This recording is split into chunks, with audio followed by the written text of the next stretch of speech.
Bom, meninos e meninas, sejam muito bem-vindos à nossa aulinha de atualidades, em que hoje vamos trabalhar um assunto bem interessante, uma revisão sobre biodiversidade animal e vegetal. Para a gente começar, eu trouxe essa matéria aqui, que saiu na Folha de São Paulo, que eu quero que vocês reflitam um pouco sobre isso, que é um tema muito, muito polêmico, tá? Que é o seguinte: é hora de nacionalizar a Amazônia e amazonizar o mundo. Olha só essa frase, gente. Se a vida é a maior riqueza que existe, o Brasil é o país mais rico do mundo, segundo Gross. Ai, gente, em inglês não vai rolar, né? Esse nome aí. Que mede na. Ai, eu tô aceitando o povo aqui. Que mede a síntese de matéria orgânica gerada a partir de água, luz e ar. Então, se a vida é a maior riqueza que existe, e o Brasil é o detentor ali, né, territorialmente da Amazônia, então o Brasil é o país mais rico do mundo, porque ele tem a maior biodiversidade. Então, olha só, já devastamos uma área igual a 2 Alemanhas da Amazônia, para que 63% dela fosse ocupada por pastagens de baixíssima produtividade e outros 23% fossem abandonados. Segundo dados do INPE e da Embrapa, desmatamos para ficar mais pobres. Permitimos que alguns se apropriem de riquezas que são de todos os brasileiros. O ouro, a madeira, as terras não pagam impostos e ainda deixam a conta do estrago. Olha só, gente. Por que eu falei que esse é um assunto polêmico? Porque tem acontecido aí algumas conversas, né? Alguns encontros mundiais aí pela preservação da biodiversidade. E o Brasil é extremamente rico em biodiversidade. E tem alguns países, a França, por exemplo, falando que a Amazônia não é do Brasil, que a Amazônia é do mundo. E o governo do Brasil está revoltadíssimo com isso, porque, né, a Amazônia é do Brasil. Mas, em contrapartida, não tem tido um olhar, uma preocupação como deveria para essa riqueza, para essa biodiversidade. Por isso que eu falei para vocês que é um tema muito polêmico. Afinal de contas, a Amazônia é do Brasil ou é do mundo? Quem é responsável por ela? Nós podemos aceitar que os outros países venham aqui para tentar proteger, mas será que eles querem mesmo proteger ou eles querem explorar? É uma questão muito, muito polêmica, que eu deixo essa provocação aqui para vocês pensarem um pouco sobre isso, que é extremamente interessante. Pode ser um tema aí de uma redação, por exemplo. Então, olha só, proteger a Amazônia, antes de ser coisa de gringo, é interesse nacional. Sem o bioma, a temperatura média subiria 0,25% no planeta, mas saltaria 2 graus no Brasil, onde também se perderia 25% das chuvas, inviabilizando a agricultura e a geração de energia, segundo Tarso Azevedo, coordenador do SEG, Sistema de Estimativas de Emissões de Gases de Estufa. O grande potencial do Brasil é o da biodiversidade, diz o cientista Carlos Nobre. Sistemas agroflorestais, como açaí, podem render anualmente até 1,5 milhão por hectare, eu acho. Sei lá quanto que é isso. Isso é dólar, né? Euro, sei lá que negócio é esse. Enquanto o gado fica só em torno de 100 por hectare. Olha só a diferença, gente, a importância de promover essa preservação da Amazônia. E sem falar desse detalhezinho aqui terrível, né? Pensa, gente, aumentar mais 2 graus aí na época do verão, que a gente já pena, já sofre com o calor aqui do Brasil. Imagina só. Mas por que aumentaria, né? O que tem a ver desmatar a Amazônia com aumentar a temperatura aqui e diminuir a pluviosidade? Olha só, na Amazônia, as florestas, as árvores ali, elas transpiram. Elas jogam milhões de litros de água para a atmosfera todos os dias. Esse vapor de água que vai para a atmosfera a tendência, né, de acordo com o movimento das massas de ar, seria ir ali para o Oceano Pacífico. Só que tem uma coisinha ali chamada de Cordilheira dos Andes. Então, aquele vapor de água vai, bate na cordilheira, volta e chove aqui. Chove aqui, chove no Sudeste. Então, a chuva que cai aqui em Goiás, grande parte dela está relacionada com a Amazônia. Olha só, então às vezes a gente pensa assim, o que eu tenho a ver com isso, né? E daí que está desmatando a Amazônia, o que eu tenho a ver com isso? A gente tem muito a ver com isso, muito mesmo. Porque o desmatamento na Amazônia afeta diretamente a chuva e a temperatura aqui em Goiás também. Se vocês pegarem o mapa mundi, deixa eu voltar aqui, ó, e derem uma olhada nessa faixa aqui do planeta onde a incidência solar é muito grande, tem deserto para todo lado. E aqui no Brasil, não. Por quê? Justamente por causa da Amazônia.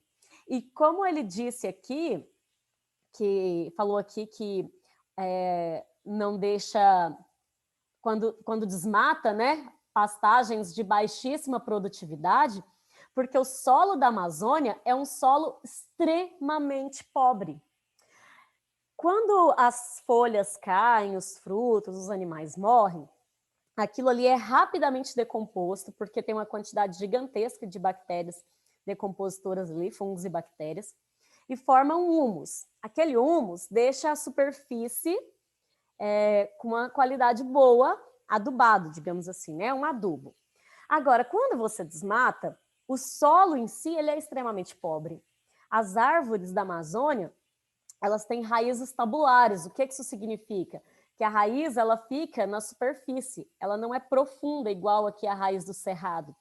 Então, tudo isso são fatores que fazem com que não valha a pena desmatar a Amazônia para outros setores, para a agricultura, para a pecuária, porque o solo é pobre. Então, é uma questão de lógica. Desmatar a Amazônia não vai garantir terra para essas outras coisas, além de aumentar a temperatura do planeta e do mundo, e além de diminuir a pluviosidade aqui do Brasil. Então, antes de falar que desmatar a Amazônia não é problema nosso, pensem bem que é problema nosso, sim. E pensem nessa questão que eu falei. Eu não vou dar uma resposta para vocês, porque, na verdade, é uma questão muito pessoal, né? A Amazônia é do Brasil, é do mundo, a gente deve deixar os outros países quererem tomar conta ou não? Alguém quer dar uma opinião sobre isso? Já leu alguma coisa sobre? Pode falar.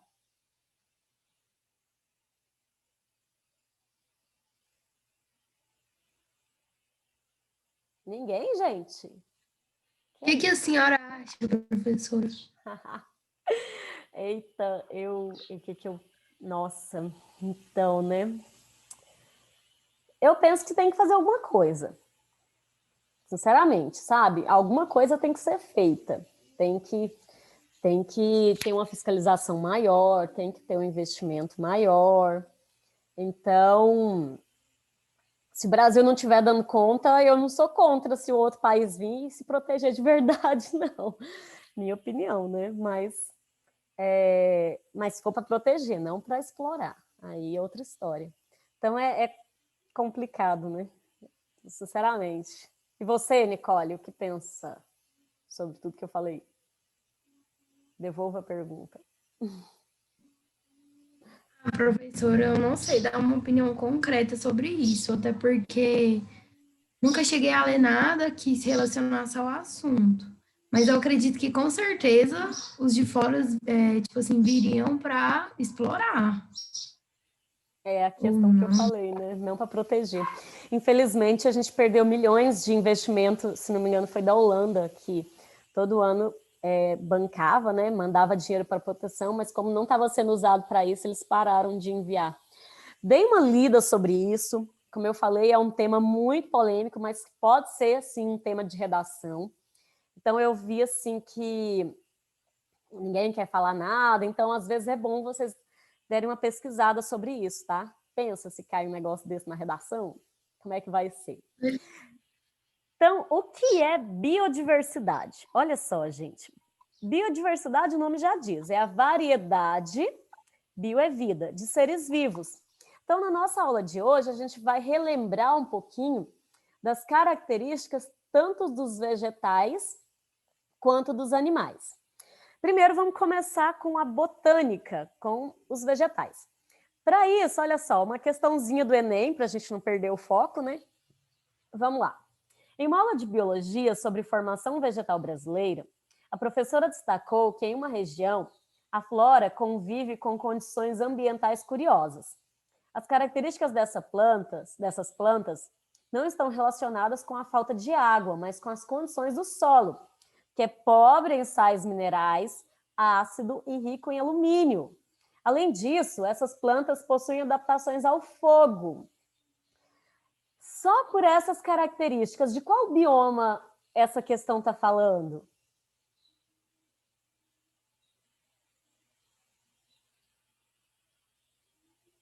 Falta de água, condições do solo que são pobres em sais minerais, ácido, rico em alumínio e adaptação ao fogo. Qual bioma que pega fogo, gente? Por favor, né? Alguém?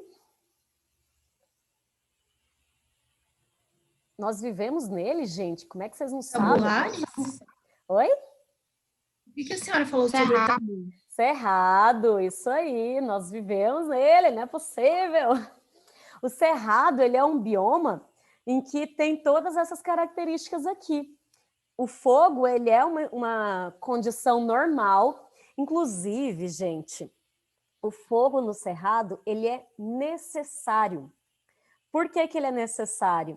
Porque, por exemplo, existem algumas sementes aqui do cerrado que só quebram a dormência depois que pegam fogo. Então, assim, a gente fica todo preocupado quando vai viajar e vê queimando tudo, né? A questão é que, infelizmente, assim, as cercas, muitos animais ficam presos ali, muitos animais morrem, então tem todo um prejuízo, claro, né? Mas o cerrado, ele é um bioma que está preparado para isso. Vocês já viram que quando um lugar aqui em Goiás queima, quando dá a primeira chuva, fica tudo verdinho bem rápido? Porque aquilo ali é necessário e permite que a terra volte com a força maior, né? Que as plantas voltem ali. Então, quais são as características adaptativas das plantas para conseguir sobreviver no cerrado? Facílimo essa questão, gente. Raízes coras e respiratórias, raízes tubulares e folhas largas, só para a gente relacionar aqui, ó. Raízes escoras e respiratórias são características de manguezais, tá? Porque como é região alagada, as raízes são abertas assim para fixar a planta e elas saem em algumas regiões para respirar por causa do excesso de água. Raízes tabulares e folhas largas são características lá da Amazônia, por exemplo, né, que é onde a superfície tem mais nutrientes e como chove muito, ela transpira muito. Então, se vocês virem isso aqui é lá da região norte. Casca grossa e galhos retorcidos. Essa aqui é a característica das plantas. A casca grossa ela é extremamente importante, necessária ali para quando queimar, não destruir ali xilema, floema e não matar a planta. Então ela consegue queimar ali aquela casca grossa, às vezes, sem ter prejuízo para a planta e ela continuar normalmente. Raízes aéreas e perpendiculares ao solo, como eu falei, está relacionado também com essa questão de plantas que vivem... raízes aéreas seriam, por exemplo, plantas que vivem em cima de outras plantas. Folhas reduzidas ou modificadas em espinhos. Isso aqui é característica de plantas da região do semiárido, né? Que as folhas, onde tem pouca chuva, e lá no Nordeste, por exemplo, folhas reduzidas e modificadas em espinhos para diminuir a transpiração. Bom, então, casca grossa e galhos retorcidos. Olha outro exemplo aqui de questão do Enem também. E ela fala sobre as epífitas. Alguém sabe o que significa esse termo, epífitas? Já ouviram? Não? Epífitas, gente, olha só, ele deu uma dica aqui, ó, bromélias. Onde é que as bromélias vivem? São plantas adaptadas em ecossistema para conseguir captar luz, água e nutrientes. São plantas Anota aí para vocês não esquecerem. Epífitas são plantas que vivem no tronco de outras plantas. Por exemplo, bromélias, orquídeas. Vocês já viram orquídeas lá na copa de uma árvore? Então, são chamadas de epífitas. Não esqueçam, extremamente importante. Epífitas são plantas que vivem em cima de outras plantas. Então, a Mata Atlântica é caracterizada por uma grande diversidade de epífitas, como as bromélias. Essas plantas estão adaptadas a esse ecossistema e conseguem captar luz, água e nutrientes mesmo estando lá na copa das árvores. Mas como que ela faz para captar água? Olha só essa pergunta. Pergunta do Enem também. Como as epífitas captam água, gente? Se elas estão lá em cima, elas não estão conseguindo retirar do solo. Olha só, captam água do organismo das plantas vizinhas? Não. As epífitas, elas não são plantas que sugam água das plantas vizinhas. Do solo, através de suas longas raízes, vocês já viram uma orquídea? Lá na copa de uma árvore, ela tem uma raiz longa que vai até no chão pegar água? Também não. Chuva acumulada entre suas folhas. Se você observar as bromélias, as orquídeas, elas são como se fossem copinhos ali que conseguem segurar essa água, tá? E aí ela conserva essa água, geralmente são encontradas em regiões onde tem uma intensidade de chuva maior, claro, e aí ela consegue segurar a água e vai absorvendo também, tá bom? Bom, continuando aqui, então, chuvas acumuladas entre as folhas. Só para vocês relembrarem, as plantas, o reino das plantas, ele é dividido nesses grupinhos aqui, que são as briófitas, pteridófitas, gimnospermas e angiospermas. Vocês viram esse conteúdo, acho que o ano passado, né? Uma revisão aí para vocês. As briófitas, então aqui, acredita-se que elas teriam todas evoluídas através de uma alga verde ancestral. Essa alga verde teria adquirido essa característica que foi desse embrião, né, multicelular. E esse grupo teria originado as briófitas. O que tem de característica nas briófitas? Quem são elas? São os musgos e as hepáticas.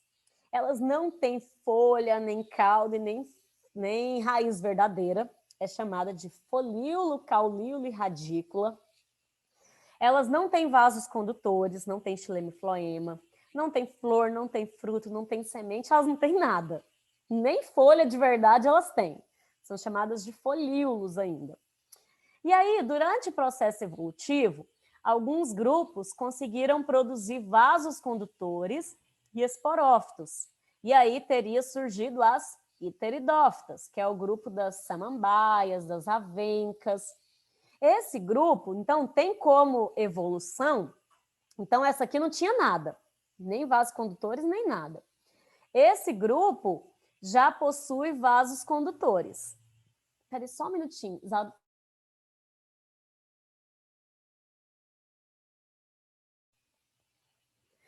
Voltei. Pedindo a Isadora para baixar o fogo do feijão, não queria gritar com o microfone ligado. E aí, já tem vasos condutores. Quais são os vasos condutores? Quem lembra o nome? Falei agora há pouco.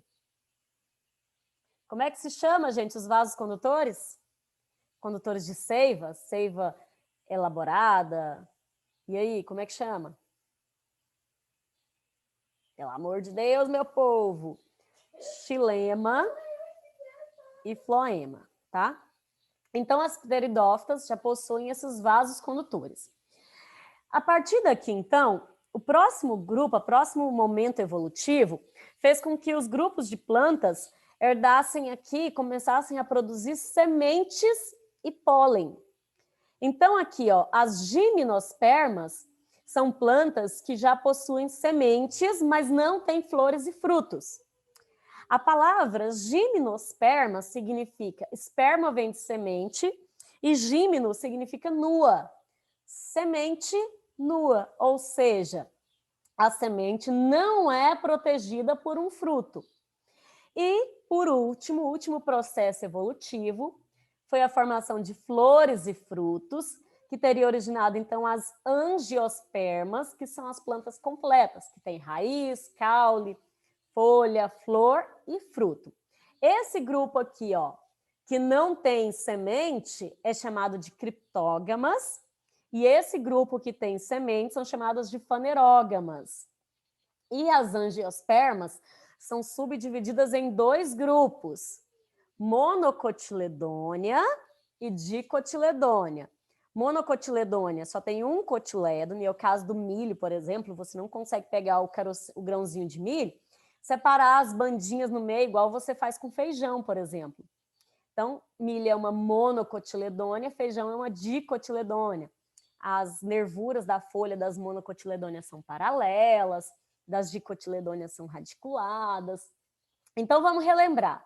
Briófita não tem nada. Aí, evoluindo, né? Pteridófita já tem vasos condutores. Gimnosperma já produz pólen e semente. E as angiospermas são aquelas que têm tudo. Tem raiz, caule, folha, flor, fruto e flores e frutos, né? Que não tem em nenhum dos outros grupos.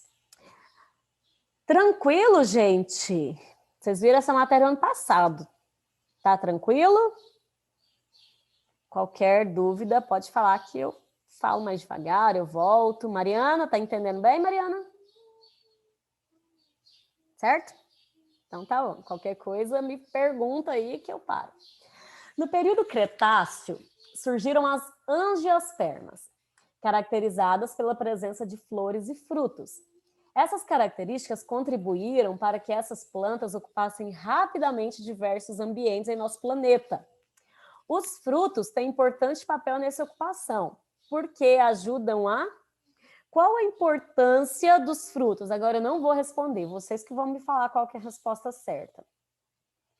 Qual a importância dos frutos para essa dispersão aí, ó, que falou, né?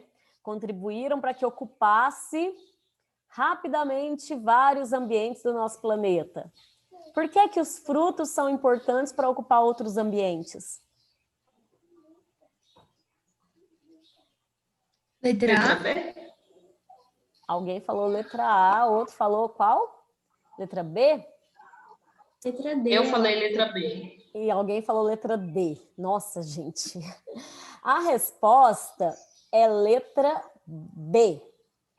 Quando o animal ele come, ele pega o fruto para comer, ele leva isso para outros lugares e ali ele acaba promovendo essa dispersão da semente. Por isso que ela espalhou para outros lugares. Então, a presença do fruto, o animal vai pegar aquele fruto para comer e às vezes ele leva para comer em outro lugar ou ele sai comendo. Às vezes ele defeca, né? Engole a semente. E aí ele defeca e a semente sai nas fezes ali. Tem semente que quebra a dormência desse jeito, tá? Então, por isso, os frutos são extremamente importantes para a dispersão das sementes. Então, para a gente entender aqui, olha só, briófitas e pteridófitas.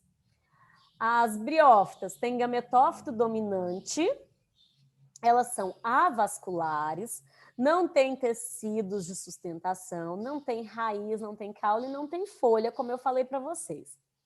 Já as pteridófitas, o esporófito é dominante. Você já viram aquelas bolinhas pretinhas, ou às vezes são amarelinhas, que fica na folhinha da samambaia? Vocês já repararam aquilo? Aquelas bolinhas chamam soros. E é ali que vai produzir os esporos, aqueles esporos vão formar um gametófito, que origina um esporófito, e aí começa o ciclo tudo de novo. Então, é ali que acontece o processo de reprodução da samambaia, tá?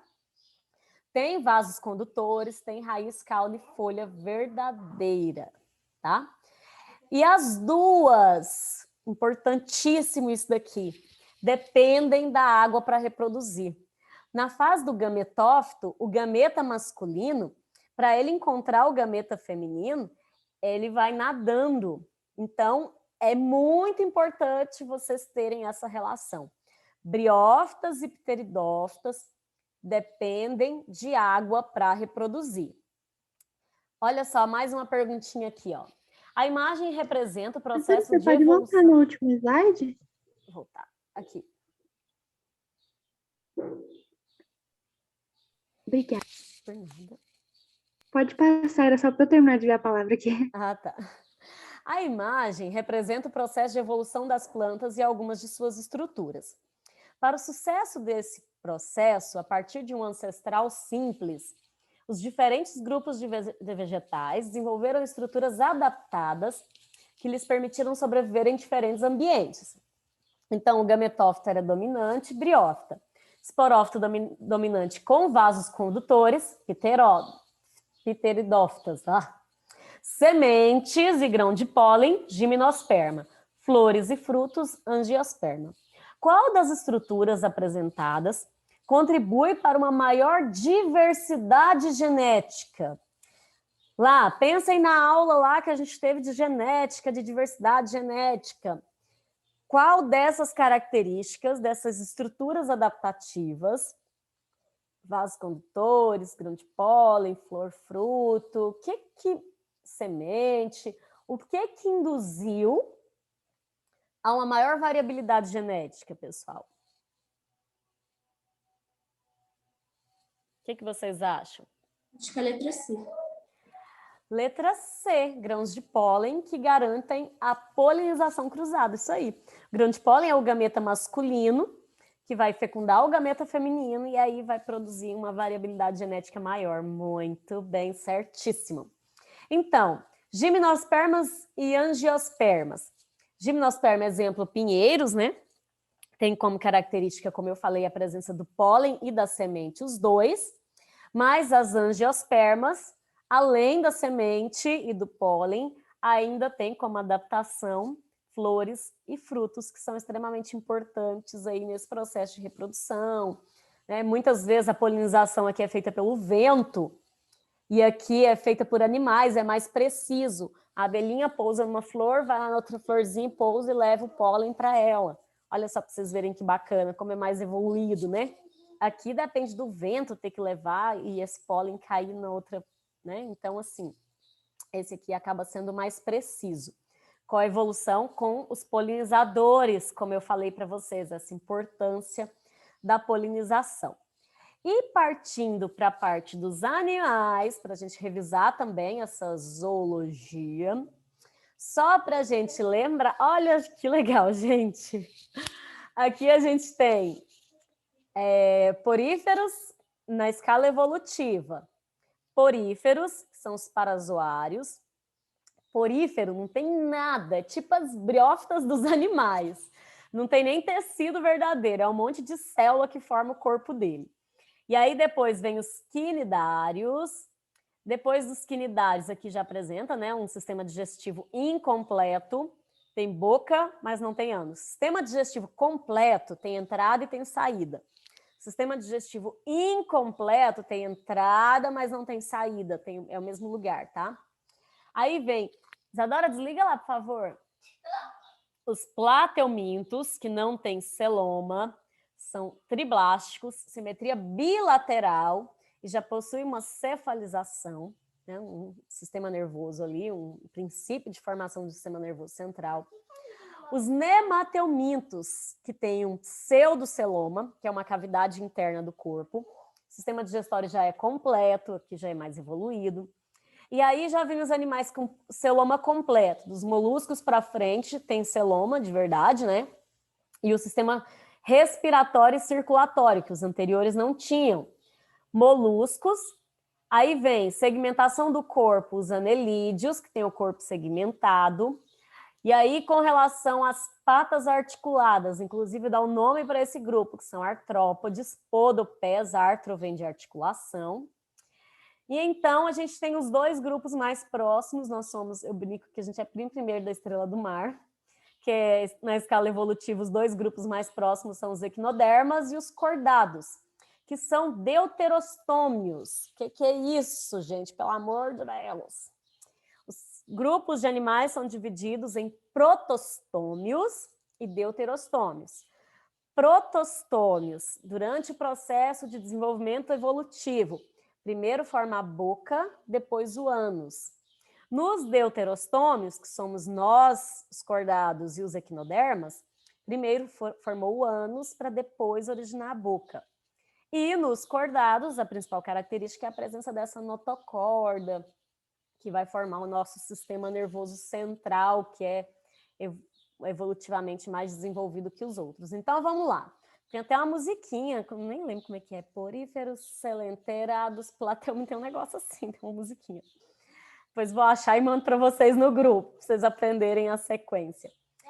Então, poríferos, quinidários, plateumintes, nemateumintes, moluscos, anelídeos, artrópodes, equinodermas e, por fim, os cordados, são os grupos de animais. Esse slide está bem bacaninha, porque tem cada um, o que acrescentou aí de evolução que os anteriores não tinham, tá? E olha só, gente, uma questãozinha aqui, ó. Os líquens, vocês sabem o que são líquens, né? Já ouviram falar dos líquens? Já, né? Líquens são associações simbióticas ou associações mutualísticas entre algas e fungos. Como alguns desses organismos são muito sensíveis à poluição ambiental, os líquens têm sido usados como bioindicadores de qualidade do ar.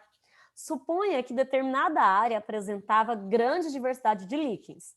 Porém, após a instalação de uma indústria no local que passou a emitir grande quantidade de poluentes atmosféricos, tenha-se observado o aumento da abundância de certos líquens, mas com uma redução geral da diversidade dos líquens.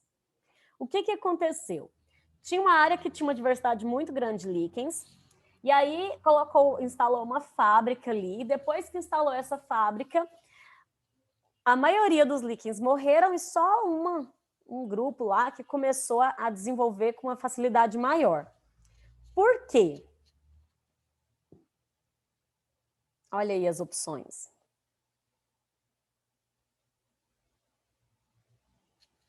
Fácil essa questão, gente.